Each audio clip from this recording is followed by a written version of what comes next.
उपासक सुख दुख को न देखे, इष्ट देव को देखे, अनुकूलता प्रतिकूलता को न देखे, अपने धर्म को देखे, अपनी उपासना को देखे, तभी वो आगे बढ़ सकता है। सच्ची कहते हैं, हृदय रो पड़ता है इन महापुरुषों की निष्ठाएं देख करके कि वाह कैसी धर्म निष्ठा है। देह प्राण ते प्रिय कछु नहीं, किसी का भी हो, देह और प्राण बहुत प्रिय है, लेकिन इन महापुरुषों ने, गुरुजनों ने देह प्राण की किंचन मात्र परवाह नहीं की। धर्म के लिए हम छोटी सी वस्तु भोजन, छोटे से इंद्रियों के भोगों के लिए अपने धर्म का त्याग कर देते हैं, और महापुरुषों ने अपने प्राणों का त्याग कर दिया लेकिन धर्म नहीं त्यागा। ये जब तक निष्ठा नहीं आती तब तक हम अपने आराध्य देव के प्रताप, महिमा और उनके प्यार को नहीं समझ सकते। अनुकूलता को, सुख को, सम्मान को तो कोई भी कृपा मान के स्वीकार ही करेगा, लेकिन प्रतिकूलता को, अपमान को, दंड को, तिरस्कार को जो कृपा मान करके सहता है, उसे महाभागवत कहते हैं, उसे महापुरुष कहते हैं, उसे भक्त कहते हैं। क्योंकि ऐसे महापुरुषों के हृदय में स्वयं सच्चिदानंद भगवान विराजमान रहते हैं। श्रीपाद प्रबोधानंद जी महाराज कह रहे हैं, हा काम क्रोध लोभाद्यति बल बहल ब्याल संकीर्ण में तत् संसारण्य में तद्दस दिशि विशर दुख दावा न लौघम किं कुर्मः कुत्र यामो हरि हरि शरणं स्वस्य पश्यामि नान्यत् श्री वृंदारण्य धन्य स्तुत निज कृपया रक्षमां त्वामुपेतम्। हे वृंदारण्य, हे हरि, हे प्रियाजू, ये संसार बड़ी आग की ज्वाला है। आपको इसलिए नहीं दिखाई दे रहा, आपका चश्मा ठीक नहीं है, नेत्र ठीक नहीं है। नाम जप कीजिए, निरंतर नाम जप कीजिए, फिर देखिए कैसा लगता है आपको ये संसार। एक अजीब स्थिति आती है, एक अलौकिक स्थिति आ जाती है, कुछ अच्छा नहीं लगता। मिलना, बात करना, कोई भोग भोगना, कोई ऐश्वर्य, कोई पदवी, कुछ नहीं। एक ऐसी आग जलती है सच्चिदानंद की, ये सब झूठा आकर्षण क्षण में नष्ट हो जाता है। अभी हमारी मलिन दृष्टि है तो हमको संसार प्यारा लगता है, असत प्यारा लगता है। संसार में तक दसों दिशाओं में इस संसार में कहीं सुख नहीं है। दुखालयम अशाश्वतम, भगवान कह रहे हैं, महापुरुष कह रहे हैं, हमें सुख दिखाई दे रहा है। हमारी बुद्धि पतित हो चुकी है, मलिन हो चुकी है। ये दावानल संसार, जंगल में जो आग लगती है उसे दावानल कहते हैं। ये भड़क रही है, मैं भी उसकी लपेटों में आ रहा हूं। श्रीपाद कह रहे हैं, क्या कर सकता हूं, असमर्थ हूं। ये हृदय की बात है।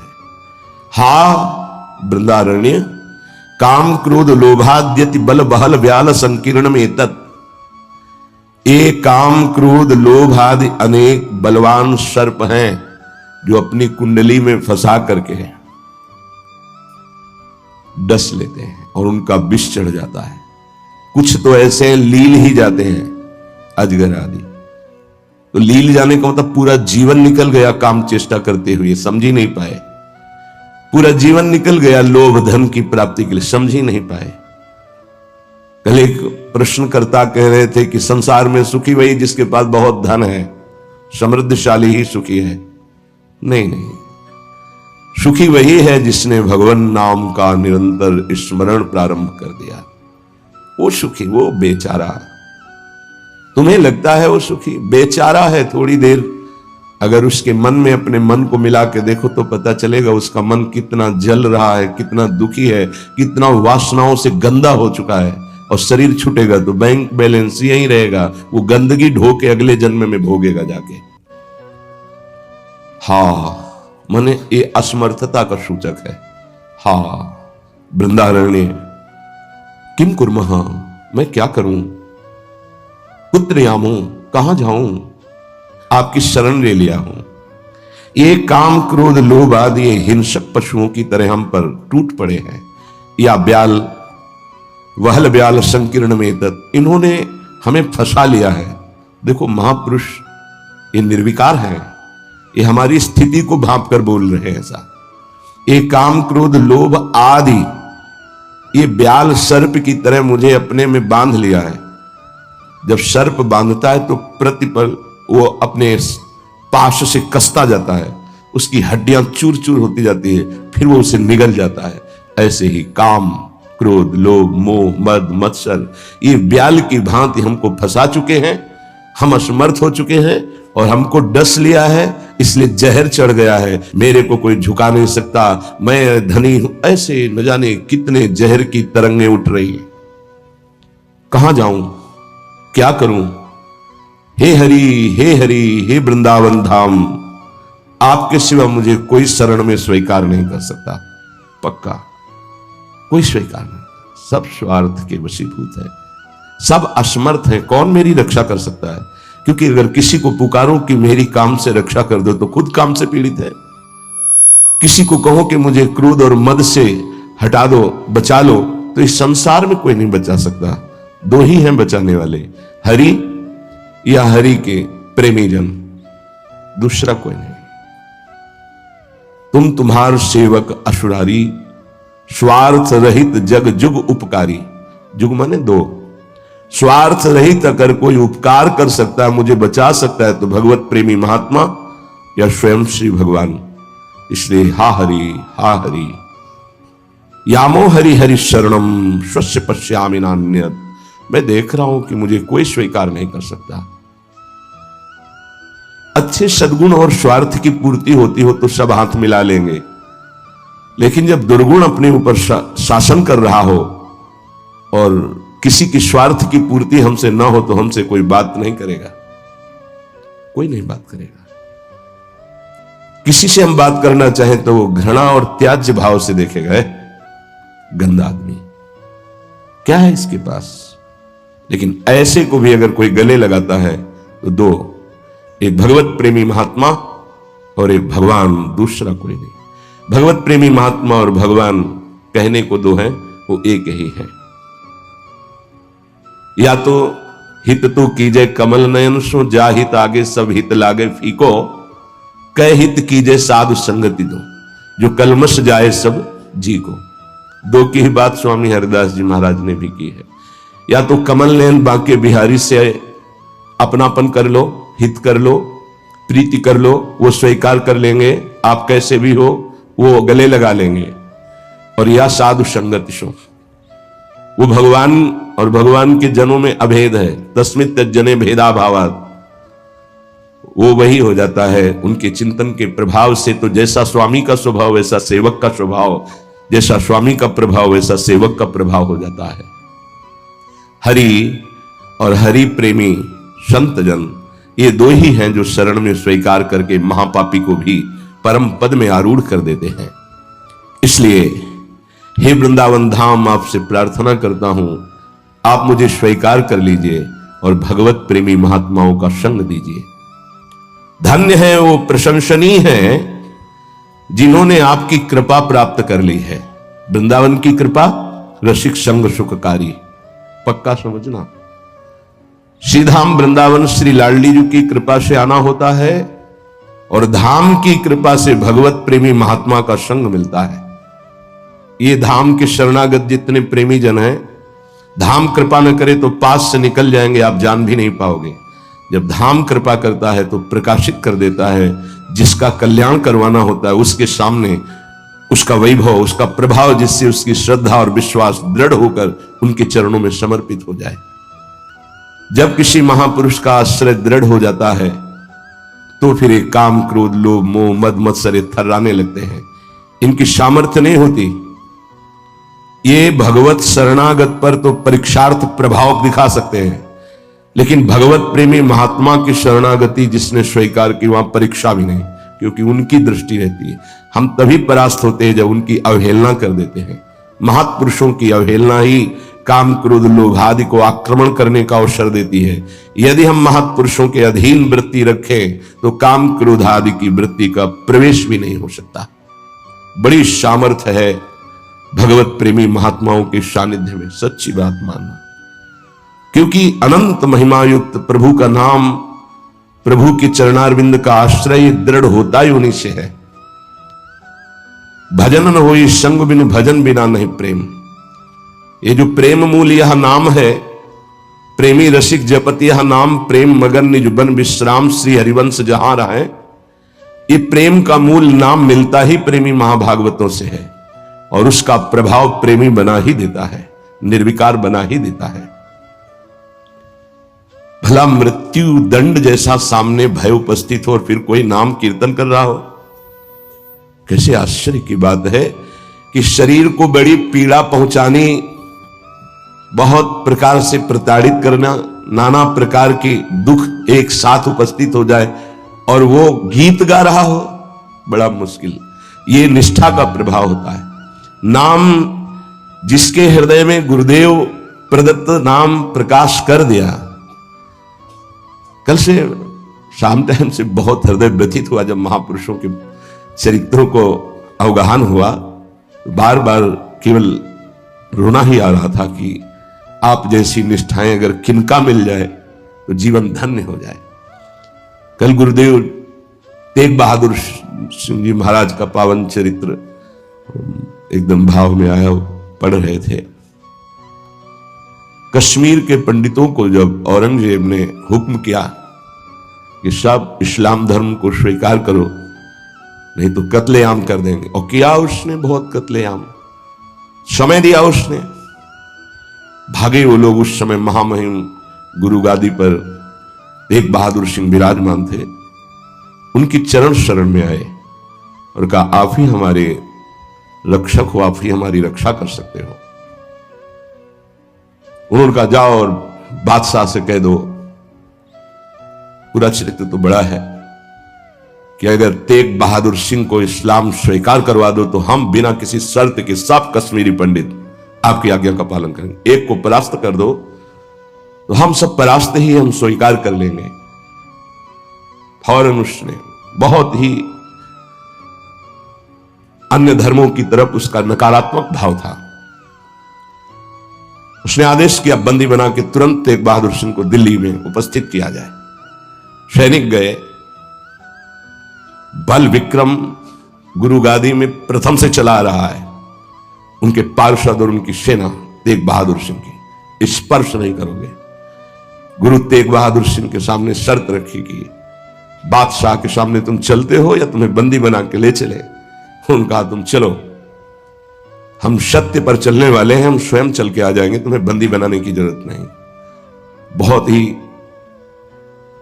नाम कीर्तन होते हुए, भगवत भक्ति का प्रचार करते हुए, खूब झूमते हुए पहुंचे।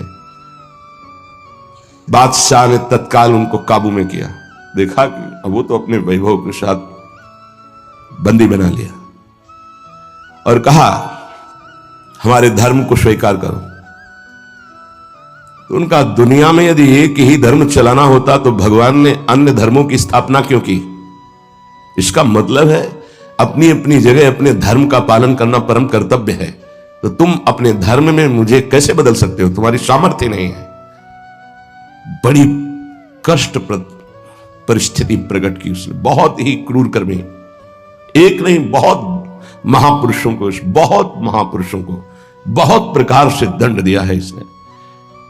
एक लोहे के पिंजड़े में गुरु तेग बहादुर सिंह को बंद कर दिया। सैनिकों को, उसके पास अपार सैन्य बल था, तत्काल बंदी बना लिया गया।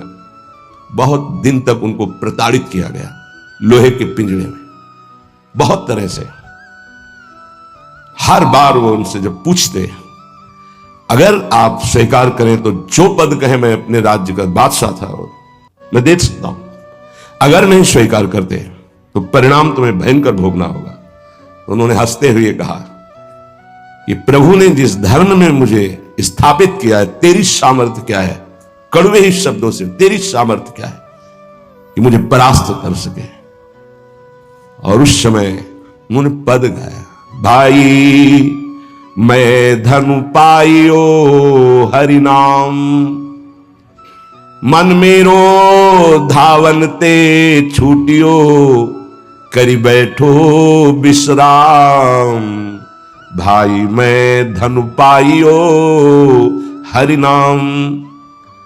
माया ममता तन ते भागी, उपज्यो निर्मल ज्ञान, लोभ मोह यही परसि न साके, गही भगति भगवान, भाई मैं धनु पाइयो हरि नाम। देखो, भीषण प्रताड़ना, कष्ट, मृत्यु भय उपस्थित, और वो गा रहे कि भाई मैंने हरिनाम रूपी परम धन पाया है, मन मेरो धावन ते छूटियो। अब मेरा मन कहीं भाग कर नहीं जाता, दौड़ भाग खत्म हो चुकी है, करी बैठो विश्राम, अब तो नाम में विश्राम पा गया है।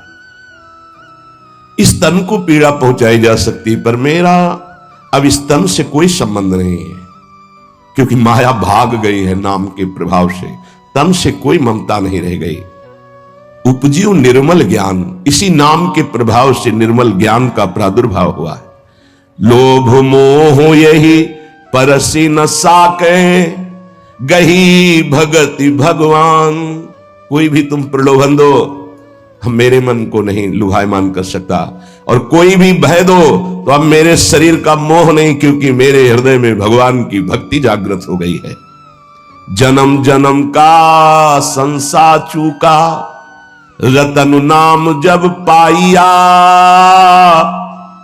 तृष्णा सकल विनाशी मनते, निज सुख माहि समाइया। जन्म जन्म हो गए भटकते हुए, अब कोई संशय नहीं रहा, मुझे नाम रूपी रतन मिल गया, सब संशय खत्म हो चुके हैं, जीने की भी तृष्णा खत्म हो चुकी है, सकल वासना नष्ट हो चुकी है, मेरा मन निज सुख में समा गया है। जाको होत दयालु कृपा निधि, सो गोविंद गुण गावे, कहु नानक इह विधि को संपे, को गुरुमुखी पावे। कह रहे, जिस पर भगवान दयालु होता है, कृपा निधि होता है, वही भगवान के नाम गुण को गा पाता है। नानक साहब कहते हैं, अब कोई संशय नहीं, कोई इच्छा नहीं, क्योंकि गुरु को समर्पित हो गया और गुरु मुख से नाम पा गया। ये बहुत बड़ी उपलब्धि है, अब इसका परिवर्तन नहीं हो सकता, कोई संशय नहीं रहा, कोई मोह ममता नहीं रही, हमारे हृदय में नाम विराजमान है, मेरा मन सुख सिंधु में समा गया है। हरि के नाम बिना दुख पावे, भगति बिना सहसा नहीं चूके, गुरु यह भेद बतावे, हरि के नाम बिना दुख पावे। अगर गुरुदेव का आश्रय नहीं हुआ, गुरुमुख से नाम नहीं मिला, तो हृदय में भक्ति नहीं आएगी, भक्ति नहीं आई तो जीवन व्यर्थ चला जाएगा। जिसकी जिह्वा पे नाम नहीं है उसी को दुख व्यापता है, जिसकी जिह्वा पे नाम है उसको कभी दुख स्पर्श कर ही नहीं सकता। कहा भय तीर्थ व्रत किए, नाम शरण नहीं आवे, जोग यज्ञ निफल तिह मानो, जो प्रभु जस बिसरावे। क्या हुआ, आपने तीर्थ कर लिया, तपस्या कर लिया, दान कर लिया, लेकिन तुम नाम की शरण में नहीं हुए, नाम नहीं जप किया, भगवान के यश नहीं गाए, तो जोग यज्ञ तीर्थ याचन सब बेकार हो गया। मान मोह दोनों को परिहरी, गोविंद के गुण गावे, कहु नानक विधि को प्राणी, जीवन मुकुट कहावे। जो निरंतर नाम जप करता है, भगवान का यश गाता है, नानक साहब कहते हैं वो जीवन मुक्त महापुरुष होता है। ये भारी दुख की परिस्थिति में आनंद मगन होकर, तिहि नर जन्म अकारत खोया, इहि राखो मन माही, तीरथ करत बिरत पुनि राखे, नहीं मनुआ बस जाए। अगर नाम जप नहीं चल रहा, गुरु शरण में नहीं, तो और सब करके देख लो, मन को वश में नहीं कर सकते हो। निफल धर्म ताहि तुम मानो, साच कहत मैं या को। तीरथ करे बिरत पुनि राखे, नहीं मनुआ बस जाको। मान लो मेरी बात, तुम्हारा तीर्थ, तुम्हारा वैराग्य, तुम्हारा सब धर्म कर्म व्यर्थ माना जाएगा यदि गुरु कृपा नहीं हुई तो तुम्हारा मन वश में नहीं होगा, मन नाम में नहीं लगेगा। जैसे पाहन जल मही राखी, भेदे नहीं ती पानी। तैसे ही तुम ताहि पिछानो, भगतहीन जो प्राणी। जो गुरु की शरण में नहीं आया उसका हृदय पत्थर जैसा कठोर होता है, चाहे जितना पानी डालो पसीजेगा नहीं, वो द्रवित नहीं होगा पत्थर। ऐसे ही अगर गुरु की शरण में नहीं आया तो हृदय उसका मलिन बना रहता है। जिसके हृदय में भक्ति नहीं जागृत हुई गुरु चरणों की, वो व्यर्थ जीवन है, मृत जीवन है। कलि में मुकुति नाम ते पावत, गुरु ही भेद बतावे। कहु नानक सोई नर गुरुआ, जो प्रभु के गुण गावे। वही गुरु का है जो प्रभु का नाम और प्रभु का जस निरंतर गाता रहता है। बड़ा उनके ऊपर जुल्म किया, भारी पीड़ा पहुंचाई गुरु तेग बहादुर सिंह की। उन्होंने कहा कि मैं अपना धर्म कभी नहीं छोड़ सकता, जितना चाहे तू पीड़ा दे दे, और डर उस परमात्मा से, जुल्म मत कर। लेकिन वो तो क्रूर कर्मी, वो गुस्से से लाल हो गया, बहुत तरह से पुनः पीड़ा पहुंचाई। इसमें तो सारांश में बता, बहुत पीड़ा पहुंचाई, बहुत डराया, लेकिन वो पर्वत के समान अटल रहे। बस जो जीवन में है वो भगवान का नाम और भगवान का गुण है। लोहे के पिंजड़े में बहुत दिन तक बंद रखा, प्रताड़ना दी, कुछ भी खान पान नहीं। जब देख लिया हार गया कि किसी भी तरह टूटने वाले नहीं, तो संवत 1732 विक्रम का दिन था, मार्गशीर्ष महीना। उनको पिंजड़े से निकलवाया और कहा तुम्हारी इच्छा क्या है अंतिम। उन्होंने स्नान की इच्छा जागृत की और एक बट वृक्ष था उसके नीचे बैठे और गुरु साहब का ध्यान करते हुए, जपुजी नाम का उनके यहां, उसका पाठ किया और ध्यानस्थ हो गए। उसी समय सैयद आदम शाह नाम के उन्हीं के पार्षद ने, जो औरंगजेब था, गर्दन उतार दी। इन महापुरुषों ने या और भी धर्मावलंबी महापुरुषों ने बहुत कष्ट सहे। सोचो जरा, अगर ऐसी थोड़ी सी भी बात प्रतिकूल हो जाती है तो भगवान पे संशय कर लेते। जरा इन गुरु साहब महापुरुषों की बात जरा ध्यान देकर देखो, अपने धर्म को नहीं त्यागा, भयानक पीड़ा पाई। ऐसे चमड़ी सहित बाल नोचवा लिए गए, तप्त कड़ाहे पे बैठाल कर ऊपर से चलती हुई तप्त बालू डाली गई, कीले ठोक दी गई, घाव के घाव अंगों में कर दिए गए। कभी आह नहीं, अपने धर्म से नहीं टूटे। बीच से आला चौराहे पर खड़े होकर के चलवा दिया गया, आला चलवा दिया, आराम आराम से, थोड़ा थोड़ा ऐसे रोक रोक करके, लेकिन शब्द है राम राम राम। जिस मार्ग में निकला गया है भगवत मार्ग, बहुत ही निष्ठापूर्वक इसका निर्वाह किया जाता है अपने धर्म का। उपासक इन महापुरुषों से, गुरुजनों से, आगे चलने वाले जो महतजन है, उनसे ही निष्ठा प्राप्त करता है। निष्ठा का स्वरूप क्या है?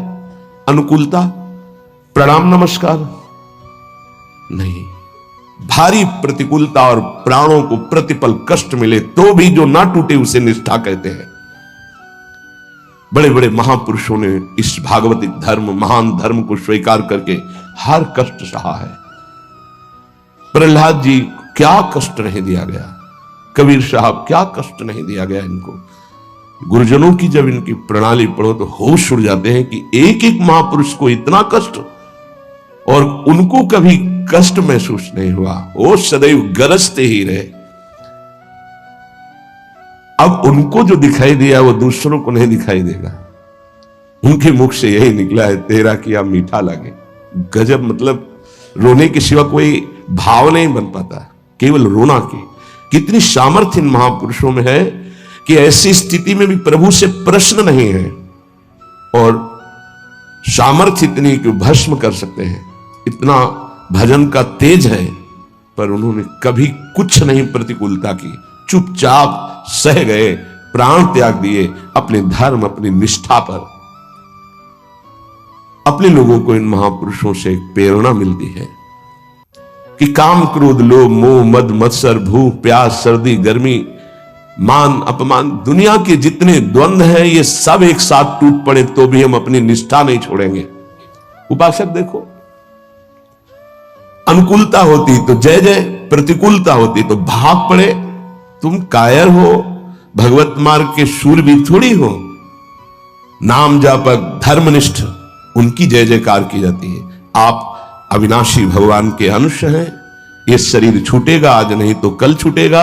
अगर धर्म में छूटे तो इसकी जय जयकार है, और अगर भोगों में छूटे तो बहुत ही जीव सब छोड़ रहे हैं भोगों में। धर्म निष्ठा का तो जिनका हमने पद सुनाया था पलटू बाबा का, मछी नाम की कीच, इनका ऐसा प्रभाव था कि जहां ये नाम उच्चारण करते रोए बिना कोई नहीं रह सकता था, ऐसी करुणा थी इनके उच्चारण करने में। पर इनसे भी द्वेष करते थे लोग, इतना द्वेष किए कि एक दिन ये रात्रि में कुटिया में सो रहे थे, इनकी कुटिया में चारों तरफ से आग लगा दी। भौतिक शरीर तो वहीं दिखाई दिया, लेकिन भक्तों की मंडली सहित जगन्नाथपुरी में सुबह पाए गए। पार्थिव शरीर तो अयोध्या में ही रहा, पांच भौतिक, जो कुटिया में जल गया, और वो दिव्य शरीर से जगन्नाथपुरी में भक्तों की मंडली के बीच में पाए गए।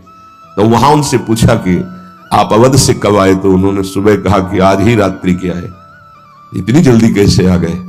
बोले अवधनाथ ने भेज दिया है। वहां पलटू नाम का जो शरीर था वो जल गया, तब पता चला कि दिव्य देह से भक्त मंडली में विराजमान है। ये निष्ठाएं ऐसे कोई थोड़ी कि जहां फूल माला, चंदन, इत्र, खुशबू, खान पान, जय जयकार, प्रणाम, नमस्कार तो आप धर्मनिष्ठ हैं, और जहां प्रतिकूलता तो आप बदल गए, इसे निष्ठा नहीं कहते।